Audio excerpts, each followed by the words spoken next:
It was a quiet evening, the kind that lulled you into a sense of security. My family lived in a small house on the edge of town, tucked away from the busier streets. It wasn't exactly rural, but it wasn't close to anyone else either. Just a couple of houses scattered along a lonely road that led into a patch of woods. I was 15 at the time, a regular teenager, and the most excitement we usually got was a stray dog wandering too close to the yard or the occasional power outage. But that night was different. I was in my room, scrolling through my phone when I heard it. A faint banging, like someone knocking on the front door. It was strange because no one ever came to our house this late, especially not out here. I thought it might have been my imagination at first, but then it came again, louder. I got up and made my way down the hall. My parents were already in the living room, staring at the door with confused expressions. My dad, being the cautious guy he was, motioned for me to stay back while he approached the door. Through the peephole, he looked out into the night. "Who is it?" my mom asked, her voice uneasy. "I don't know," my dad muttered. "It's some guy. Looks like he's in bad shape." Curiosity got the best of me, and I stepped closer. My dad opened the door just a crack, and there he was. A man, mid-30s maybe, his clothes torn and his face streaked with dirt and blood. He was breathing heavily, eyes wide with fear. "Please," he rasped. "You have to help me. They're coming." The words hit me like a cold gust of wind. My dad didn't open the door any further. "Who's coming?" he asked, his voice steady but guarded. The man glanced over his shoulder, as if expecting someone to appear out of the shadows at any moment. "They're after me. They'll be here any minute. I don't have much time. Please, let me in." My mom stepped forward now, concern etched across her face. "You're hurt," she said, but my dad raised a hand to stop her. "Hold on," my dad said, his tone firm. "What's going on? Who's after you?" The man's hands were shaking, and he clutched his side like he was in serious pain. I don't know who they are. They've been following me since I got into town. I think they're trying to kill me." At this point, my heart was pounding in my chest. I didn't know what to believe. This guy looked desperate, terrified even, but something about the situation felt off. Like there was more to the story that he wasn't telling us. "We need to call the police," my dad said, glancing at my mom. "Now." But before anyone could move, the man spoke again, his voice trembling. "There's no time. They're already here. You have to let me in." My dad hesitated, and in that brief moment, he turned to look out the side window. That's when he saw them. I followed his gaze and felt my stomach drop.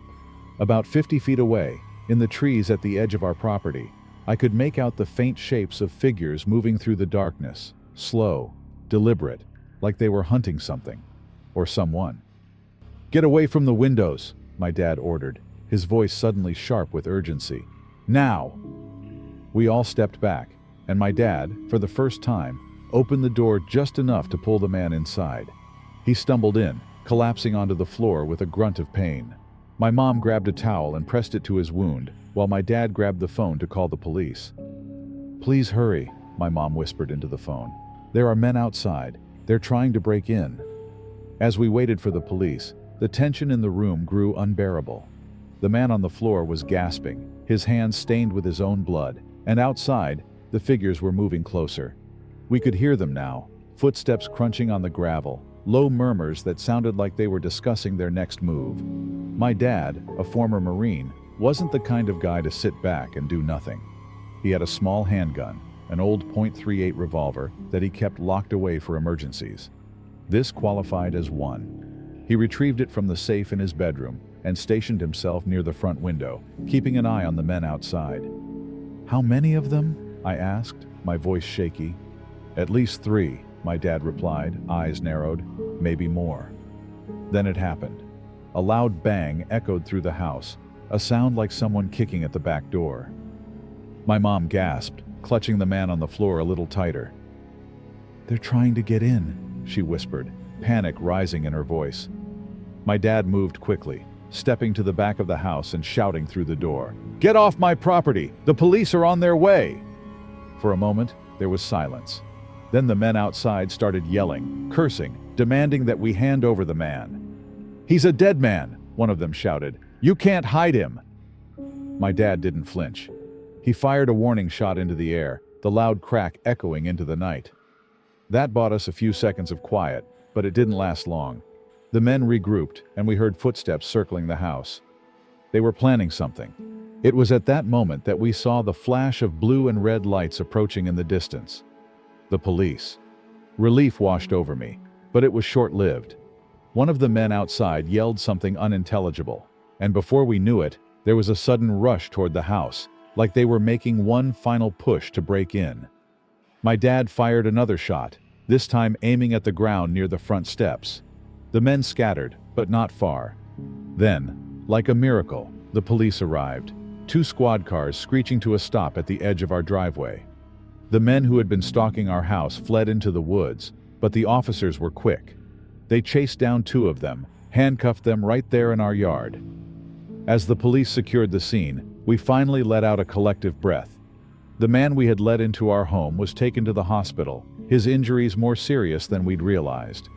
The officers told us that he had a criminal record, a history of theft and some violent behavior. But it wasn't clear why those men had been after him. They suspected it was something to do with a robbery gone wrong, maybe a gang dispute. We never found out the full story. What I learned that night, though, was this. Not every act of kindness goes unpunished, and sometimes danger comes to your door wrapped in desperation. You never know who you can trust, even when someone is begging for help. And even in a quiet town like ours, the worst kind of evil can be lurking just beyond the tree line.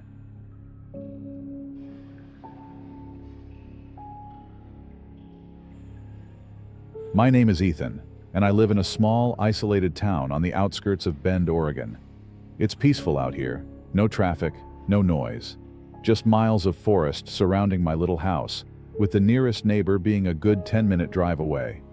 It's the kind of place you go to get away from everything, where you can feel truly alone. I've always liked that, or at least I thought I did.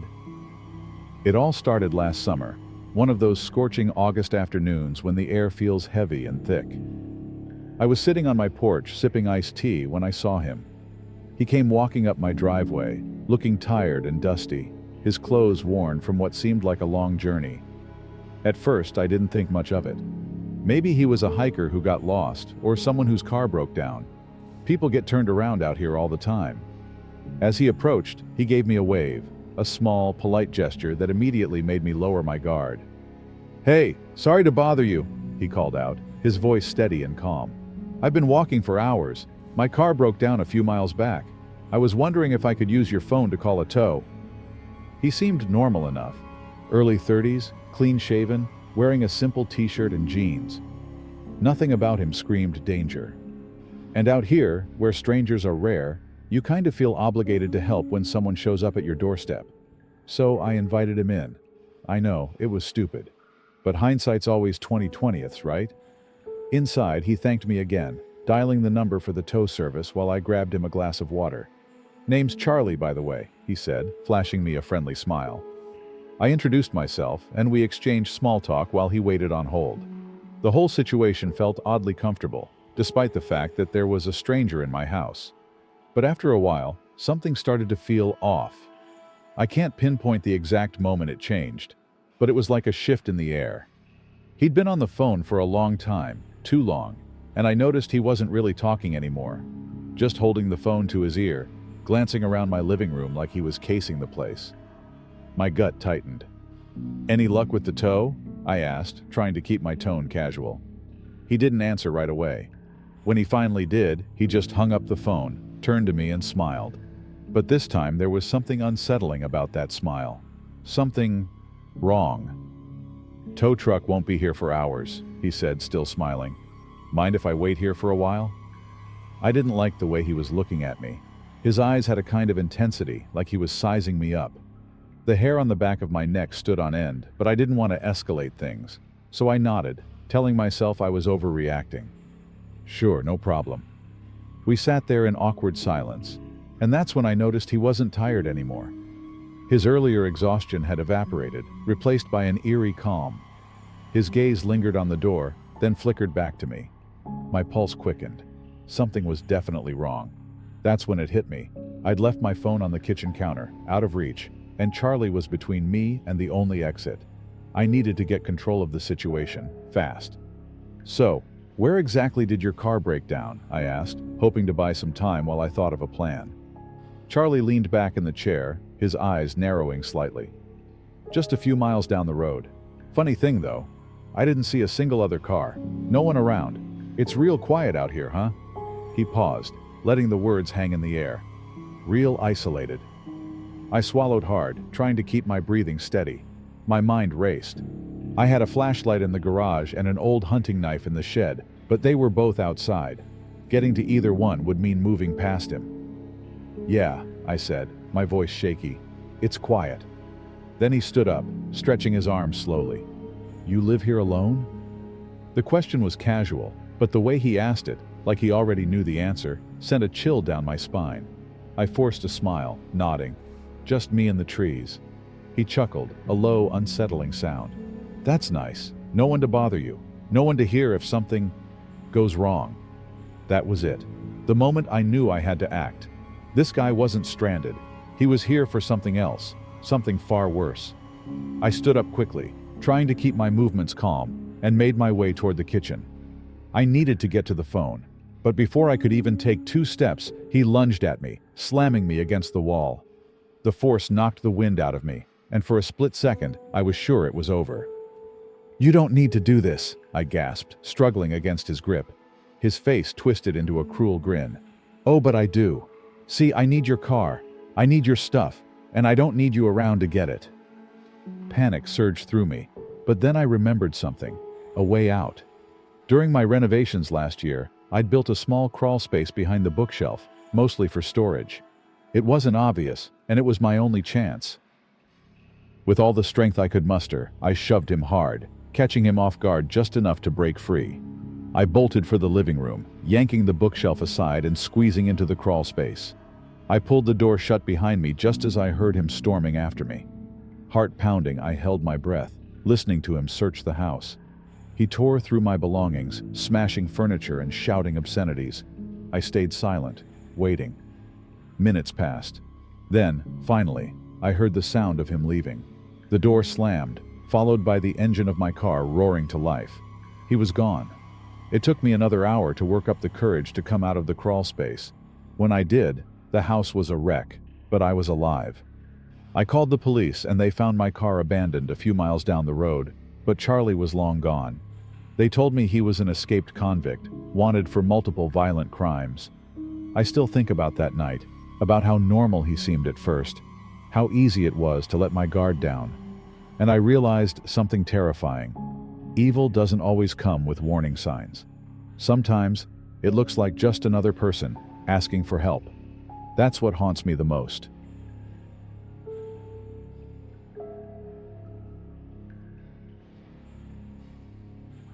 I've lived in Ashbrook my whole life, a small town where nothing ever happens. You know the kind, where everyone waves at each other on the street, and you can't go to the grocery store without running into someone who knows your family. It's the sort of place where people trust their neighbors without a second thought. But that trust is fragile, and I was about to learn just how quickly it could shatter. It all started when Mr. Walters moved in next door. He was in his early 50s, a bit overweight, always dressed in plain clothes. He introduced himself to us on his first day, carrying over a basket of baked goods like something out of an old sitcom. My parents thought he was great, a real good neighbor, they said. But something about him never sat right with me. At first I brushed it off as paranoia. I mean, I'm just a teenager, right? What do I know about people? But then I started noticing things. Mr. Walters would leave his house late at night, well after midnight, and come back just before dawn.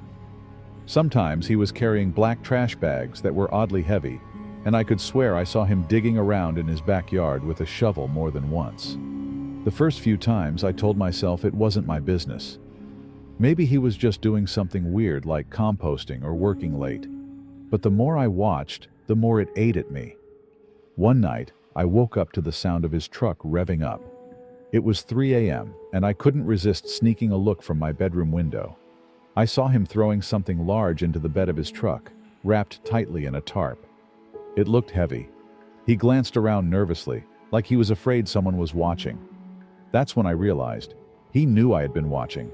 The next day at school, I couldn't focus. I told my best friend Jake about it during lunch. He laughed it off, saying I was probably just imagining things. Come on, man. The guy's probably just a weirdo. It doesn't mean he's up to something illegal, Jake had said, shaking his head. But I couldn't shake the feeling that something was horribly wrong. That night, I kept my lights off and stared out the window, waiting to see if Mr. Walters would make another late-night trip. And he did. Around 2:30 a.m. I saw him again, only this time he wasn't loading his truck. He was standing outside, looking directly at my house, or more specifically, my window. My heart pounded in my chest. I stepped back quickly, hoping he hadn't seen me, but it was too late. The next morning, there was a knock on the door. My mom answered it, and there was Mr. Walters, smiling as usual, holding a small box of cookies. I lingered in the hallway, listening. He chatted with my mom like everything was fine, but as he handed her the box, he asked, "How's your boy doing? Haven't seen him around much." My blood ran cold. He knew, somehow, he knew I'd been watching him. That evening, I decided I had to know what was going on. I waited until my parents were asleep, then slipped out of the house and over to Mr. Walters' yard. There was a faint smell in the air, something rancid. His truck was parked in the driveway, but I noticed something else. Fresh dirt near the back fence. It was dark, but I could see where the grass had been dug up recently. I took a step closer, and that's when I saw it. A partially exposed tarp sticking out of the ground. I swallowed hard, my hands shaking as I reached for my phone. I had to call the police. But before I could dial, a hand grabbed my shoulder. I spun around, and there was Mr. Walters, standing in the shadows, smiling that same unnerving smile. "You shouldn't be out here, kid. You never know what kind of people lurk around at night," he said softly, his grip tightening on my arm. I broke free and ran as fast as I could back to my house. I locked the door behind me, my heart racing. I didn't sleep at all that night, terrified that he might come for me. The next day, I told my parents everything. At first, they didn't believe me. They thought I was just being a paranoid kid. But I knew what I saw. I made the call to the police myself, and when they showed up, they found more than just freshly dug earth. Behind Mr. Walters' house, buried deep in the soil, were several tarps, each one holding something horrific, human remains. It turned out that Mr. Walters wasn't who he said he was. He had been living under a false identity for years, hiding from his past. He was wanted in several states for the murders of hitchhikers and drifters, people who wouldn't be missed. He'd move from town to town, blending in, earning trust, and then he'd strike. The news of his arrest shocked the town. People couldn't believe it. This man who brought cookies to his neighbors and waved at passers-by had been hiding a dark secret. But I'll never forget the way he smiled at me that night, as if daring me to do something. True evil can wear a friendly face, and sometimes the monsters live next door.